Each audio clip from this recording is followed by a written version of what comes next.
Welcome to NSTV. నేను రాజీవ్. ముందుగా headlines చూద్దాం. రాష్ట్రంలో కులగణన చేస్తామని ముఖ్యమంత్రి రేవంత్ రెడ్డి ప్రకటించిన నేపథ్యంలో శాసనసభ సమావేశాలు ఏర్పాటు చేసి చట్టం తీసుకురావాలని జాతీయ వెనకబడిన తరగతుల కమిషన్ మాజీ చైర్మన్ జస్టిస్ ఈశ్వరయ్య గౌడ్ కోరారు.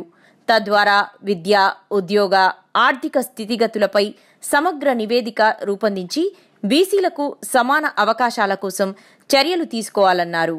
ప్రజా తెలంగాణ ఆధ్వర్యంలో బీసీ కులగణనపై బషీర్బాగ్ ప్రెస్ క్లబ్లో సదస్సు నిర్వహించారు.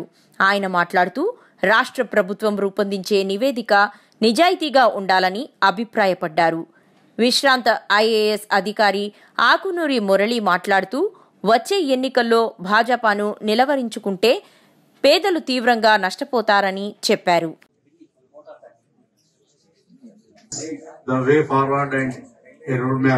ఈ గౌరవనీయులు జస్టిస్ ఈశ్వరయ్య గారు మరి ప్రొఫెసర్ హృదయపూర్వక నమస్కారం తెలియజేసుకుంటూ మరి ఈ కార్యక్రమాన్ని మీ అందరు రావడం వల్ల చాలా దిగ్విజయంగా జరిగింది. ఈ కార్యక్రమాన్ని సక్సెస్ చేసినందుకు మరొకసారి మీ అందరికీ అభినందనలు తెలియజేసుకుంటూ ఇంతటితో ఈ కార్యక్రమాన్ని ముగించుకుంటున్నాం. Thank you. Caste census and way forward and road map దానికి సంబంధించిన మన ప్రొఫెసర్ మురళీ మనవర్, ఆగ్నూరి మురళి IAS మేమందరం కూడా మా యునానిమస్గా ఏం నిర్ణయానికి వచ్చినామంటే, మేము ఇప్పుడు రాహుల్ గాంధీ గారు కాంగ్రెస్ లీడరు మన దేశం న్యాయ జోడో భారత యాత్రలో పదే పదే జాతి జనగణన చేస్తాము, మా రాష్ట్రాల్లో కూడా social educational backward classes survey చేస్తాము అని వారు ప్రామిస్ చేయడం, దానికి మేము ఢిల్లీలో కలిసిన తర్వాత ఇక్కడ కూడా రిప్రజెంటేషన్ ఇచ్చిన తర్వాత మన ముఖ్యమంత్రి శ్రీ రేవంత్ రెడ్డి గారు మన కులగణన చేస్తామని డిక్లేర్ చేశారు. ఇప్పుడు వచ్చే అసెంబ్లీ సమావేశాలలో ఒక చట్టం తెచ్చి ఒక ఈ social education backward classes survey చేసి దాన్ని ఒక లిస్ట్ తయారు చేసుకొని దాన్ని స్టేట్ గవర్నమెంట్ పరప్ చేసుకుంది. అంటే ఎడ్యుకేషను, ఎంప్లాయ్మెంటు, తర్వాత లోకల్ బాడీస్కు, సోషల్ ఎకనామిక్ వెల్ఫేర్ మెజర్స్ అన్నిటికీ ఉపయోగించుకోవడానికి ఒక సమగ్రమైన రిపోర్టు తయారు చేసి మేము ఉపయోగించుకుంటాము, బీసీలను ఆదుకుంటామని అంటున్నందుకు వారికి ధన్యవాదాలు చెప్తూ, మేము వారితో కోరేది ఏంటంటే, మీరు ఆర్టికల్ 342A3 కింద మీ యొక్క ఒక చట్టం చేసి పకడ్బందీగా చట్టం చేసి అందులో అన్ని విషయాలు ప్రతి ఒక్కటి సోషో ఎకనామిక్ కాస్ట్ సెన్సస్ 2011లో చేసిన అందులో ఒక కుల లేదు, బట్ ఇక్కడ కులము అనే కాలం కూడా ఉంటుంది. వాటితో పాటు మిగతా అన్ని పర్టికులర్స్ ఉంటాయి. మామూలుగా భిక్షాటన చేసే ఒక నుంచి జడ్జిలు, మంత్రుల వరకు కూడా కాలమ్స్ ఉంటాయి. కాబట్టి అన్ని జాతుల స్థితిగతులు తెలుస్తాయి. ఆ సమగ్రమైన ఆ సర్వే చేసి దాని ఆధారంగా అందరికి సమాన అవకాశాలు, ఈ యొక్క ప్రజాస్వామ్యంలో అందరికి సమాన అవకాశాలు అంటే జ్యుడిషియరీలో, ఎగ్జిక్యూటివ్లో, తర్వాత అడ్మినిస్ట్రేషన్లో, తర్వాత ఈవెన్ ఎకానమిక్లో, విద్యలో, ఆరోగ్యంలో అన్ని రకాలు చూసుకోవడానికి అది చాలా ఉపయోగపడుతుంది. కాబట్టి అది అందులో చాలా హానెస్టీగా, సిన్సియర్గా మరి పగడ్బందీగా చేస్తారని ఆశించుటకు మా ఈ సమావేశము మీ ద్వారా ప్రజలందరికీ, గవర్నమెంట్ కూడా చేర్పించడానికి అవకాశం ఇలాంటి వాళ్ళము caste census very small thing, very small thing. Caste census ఏమి నాకు ఎప్పుడు నా మైండ్ ఎప్పుడు 132 ర్యాంకు 15 ర్యాంకు వస్తేనే సో మనం డెవలప్మెంట్ అయ్యేట్టు లెక్క, అంతవరకు ఏం కానట్టు. సో దానికి అడ్డంకులు ఏమున్నాయి మాట్లాడుకోవాలి. దీని గురించి మనం ఇంకో మీటింగ్ పెట్టి మనం ఎట్లా చేస్తే బాగుంటుంది అనేది మన మీద కొన్ని అంశాలు గవర్నమెంట్ కి మనం ఒక పిటిషన్ లాగా ఇద్దాము. ఏ అంశాలు కావాలి అన్ని నడుచుకోవాలి. ఒక్క కులం కూడా మిస్ కావద్దు. సో ఒక్క కులం కూడా మిస్ కావద్దు అనేది ఒక ఇంపార్టెంట్ ఆస్పెక్ట్. అట్లాగే ప్రతి ఒక్క సోషల్స్ ప్రభుత్వ ఉద్యోగాలు చేస్తున్నారు, ఎంతమంది అవుట్ సోర్సింగ్ ఉద్యోగాలు చేస్తున్నారు, ఎంతమంది కూలీ పనులు చేస్తున్నారు, ఎంతమందికి అన్ని కూడా వస్తేనే మనకి సెన్సస్ సచిన తప్పులు ఉంటాయి. So very very important thing. So ఇది పెట్టినందుకు, ఈ మీటింగ్ పెట్టినందుకు this is a very timely meeting. So I congratulate the organisers. Thank you very much.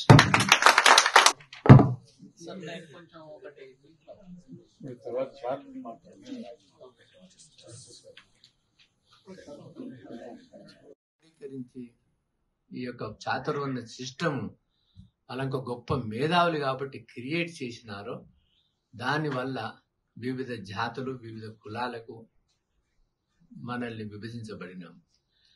కాబట్టి దీన్ని ఒక పరిష్కారం కావాలని మరి బ్రిటిష్ అప్పుడు కూడా ఫస్ట్ పూలే మహారాజు, తర్వాత బ్రిటిష్ అతను ఇది కులగణన జరగాలని మెకాలే అది అవార్డు అప్పుడు వాళ్ళు రికమెండ్ చేయడం జరిగింది. తర్వాత 1871 కులగణన జరిగింది. దాని యొక్క ప్రతిఫలమే 1902 సాహు మహారాజు 50% ఇంప్లిమెంట్ చేసినాడు.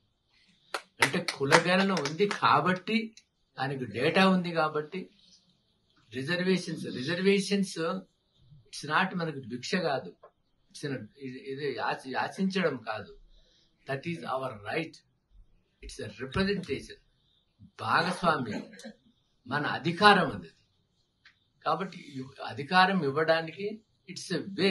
Reservations it's a way, it's a method to bring them on par with other అన్ఈక్వల్స్ ని ఈక్వల్స్ గా తేవడానికి.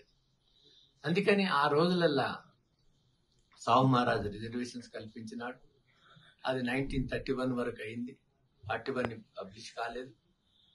మరి మేధావులు మరి సింహాద్రి గారు ఇంకా ఇక్కడ వాళ్ళ చాలా చక్కగా 41 వచ్చిన తర్వాత 48 సెన్సస్ యాక్ట్ ఉన్నాక 51లో ఎందుకు కులం చేర్చలేదు? అందరూ సెన్సస్ లో ఏముండదు, అందరూ ఓన్లీ హిందూ, ముస్లిమ్స్, ఎస్సీస్, ఎస్టీస్, మేల్, ఫిమేల్ ఉంటుందే గానీ అంటే ఏం పర్టికులర్స్ ఉండవు. మిగతా పర్టికులర్స్ కొంతవరకు ఉంటాయి కానీ జాతి కులగణన ఉండదు, పర్టికులర్స్ ఉండదు. అందుకనే మనము 54లో కాకా కల్లేల్కర్ కమిషన్ వేసినప్పుడు 55 ఆయన ఇచ్చినప్పుడు కూడా మరి ఆ రాసినటువంటి ఆయన చైర్మనే కలేల్కర్ ఆయనకు నాకు మను కళలో వచ్చినాడు. నాకు డెత్ వారెంట్ నువ్వు సంతకం పెడుతున్నావని ఆయన కళలు రాసినాడని అది బుట్ట దాఖలైంది.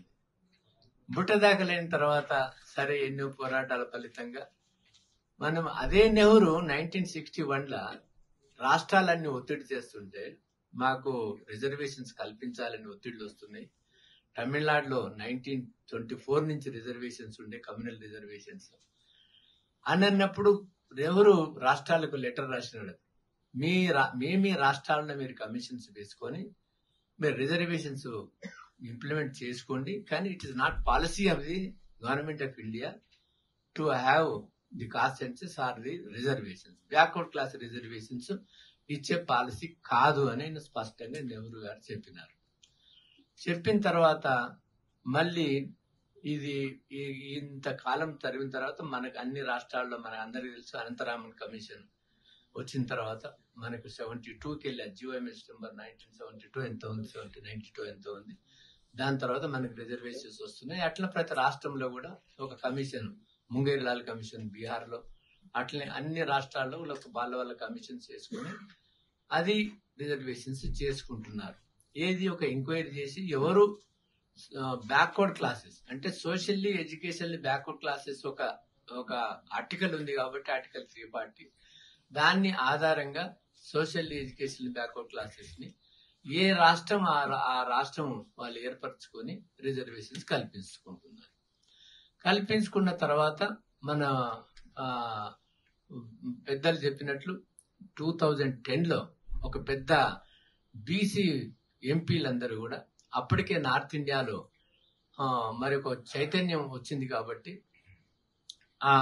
మరి జాతి జనగణన అంటే దానికంటే ముందు రీజన్ ఏంటంటే మండల్ కమిషన్ 79లో మండల్ కమిషన్ మన వాళ్ళ పొద్దువాళ్ళ వల్ల మండల్ కమిషన్ మొరార్జీ దేశాయ్ ఉన్నప్పుడు మండల్ కమిషన్ వేయడం, బీపీ మండల్ తన మరి 80లో తన రిపోర్ట్ ఇవ్వడం, ఆ రిపోర్ట్ ని 1990లో నేను ఇంప్లిమెంట్ చేస్తానని విపి సింగ్ అనడము, దాని తర్వాత మండలికి వ్యతిరేకంగా కమండలము, ఆయన యొక్క రథయాత్ర కావడం, దానికి మన బీసీలు కూడా అందులో మండలికి వ్యతిరేకంగా పోరాడడం వాళ్ళ అమాయకులు.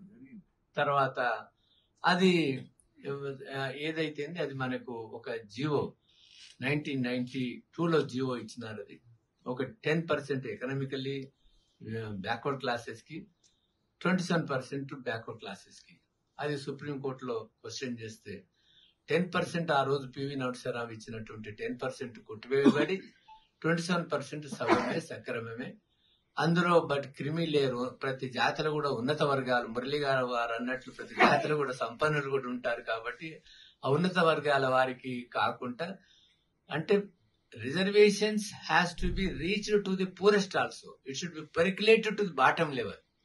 అందుకని బాటమ్ లెవెల్ కు కూడా కావాలి. కాబట్టి పైన వాడే అన్ని తీసుకుంటాం మంచిది కాదు. కాబట్టి ఈ యొక్క క్రిమి లేయరు తీసివేయ పని కాదు. 26 అండ్ల మండలి రిపోర్ట్ లో ఇంద్రసాని వర్సెస్ యూనియన్ ఆఫ్ ఇండియాలో అన్నారు, ఒక చేతితోని 27% ఇచ్చి ఇంకొక చేతితో గుంజుకోకూడదని చెప్పినారు వాళ్ళు. అయినా కూడా ప్రతి ప్రభుత్వం 27% రిజర్వేషన్స్ కాగితాల మీద చూపించి మరి వేరే చేతితోని కిమిరి లేయర్ అని పెట్టి వాళ్ళు మనకి తీసుకుంటున్నారు. తీసుకున్న తర్వాత ఆ మండలి యొక్క చైతన్యమే అని అనుకోండి, నార్త్ ఇండియాలో పొలిటికల్ పవర్ రావడానికి నాంది అది. మండల్ కమిషన్ రిపోర్ట్ లేకపోతే ఉత్తరప్రదేశ్, బీహార్ లో బీసీ ప్రభుత్వాలు రావు. కాబట్టి బీసీ ప్రభుత్వాలు యాదవులు అక్కడ మెజారిటీ వర్గం కాబట్టి వాళ్లకు చేతిలో 2 రాష్ట్రాల చేతికి రావడం. దాని తర్వాత 2011లో వాళ్ళకు కొంత రాజకీయ అధికారం వచ్చింది కాబట్టి జాతి జనగణన జరగాలని పార్లమెంట్ లో వాళ్ళు రేజ్ చేసినప్పుడు కన్సెన్సస్ వాళ్ళు ఒప్పుకున్నారు, ఏ సోషియో ఎకనామిక్ కాన్సెన్సస్ చేద్దామని. 2010లో చేద్దామన్న తర్వాత 2011లో స్టార్ట్ అయినాయి. స్టార్ట్ అయిన తర్వాత అందులో మీరు చూసినట్లయితే సోషియో ఎకనామిక్ కాన్సెన్సస్ 2011లో 34 కాలమ్స్ ఉన్నాయి, నియర్లీ 34-36. ప్రతి ఒక్క పర్టికులర్ ఉంది అందులో రోడ్డు మీద పడుకునేవాడా, లేకపోతే వాడికి డైలీ వేజ్ వర్కరా, దుచ్చగాడా, లేకపోతే వాడికి పూరి గుడిసె ఉందా, టిన్ షెడ్ ఉన్నదా, సెమీ హౌస్ ఉందా, పక్కా హౌస్ ఉందా, వాడికి సైకిల్ ఉందా, ప్రతి ఒక్క particulars, every particulars is given. మామూలుగా DNT denotified tribes, nomadic, semi nomadic tribes 50% BC OBC list లో ఉన్నారు, మిగతా 50% ఎస్సీ ఎస్టీలలో ఉన్నారు. బట్ ఈ 50% ఉన్న ఓబీసీ లిస్ట్ లా ఆ డిఎన్టీస్ గతి ఏంటి, అలా పరిస్థితి ఏంటి టుడే. కాబట్టి ఇవన్నీ నేను దేశమంతా నలుమూల తిరిగి రికమెండేషన్ చేశాను, కానీ ఏ గవర్నమెంట్ కూడా లేదు. తర్వాత నేను I have met the prime minister of India, I had a free talk with, ఏదో ఒక 5 నిమిషాలు మాట్లాడుకున్నాం. ఈ developed interest 18 minutes spend for me. తర్వాత నేను ఆయన అడిగాడు, అంటే యూపీ దాంట్లో మేము బీజేపీ బలపరుచుకోవాలంటే మీరు ఏముందంటే బీజే వాళ్ళ కుర్మి యాదవ్ గవర్నమెంట్ ఉంది, మా బీదోళ్ళకి చాలా మోస్ట్ బ్యాక్వర్డ్ క్లాసెస్ ఎంకరేజ్ చేయండి, మీరు ప్రభుత్వానికి వస్తారని చెప్పాను. సో ఆ పాలసీ తీసేసుకొని ఆ మౌర్యని ఎంటేసుకొని తిరిగినాడు. వాళ్ళకి ఏదో ఆశ పెట్టినాడు ఎంబీసీకి ఇస్తానని. బీసీలను విడదీసి వాళ్ళకి మళ్ళా బీజేపీ ప్రభుత్వం వచ్చింది. అక్కడ మళ్ళా ఆయనని ఠాకూర్ని పెట్టినాడు, ఆయన యోగిని. తర్వాత ఇప్పుడు మళ్ళా ఇవన్నీ హిందుత్వంతో, రామాలయంతో, అయోధ్యతోని ఇప్పుడు ఆ హిందూ మన పెద్దలు అన్నట్టు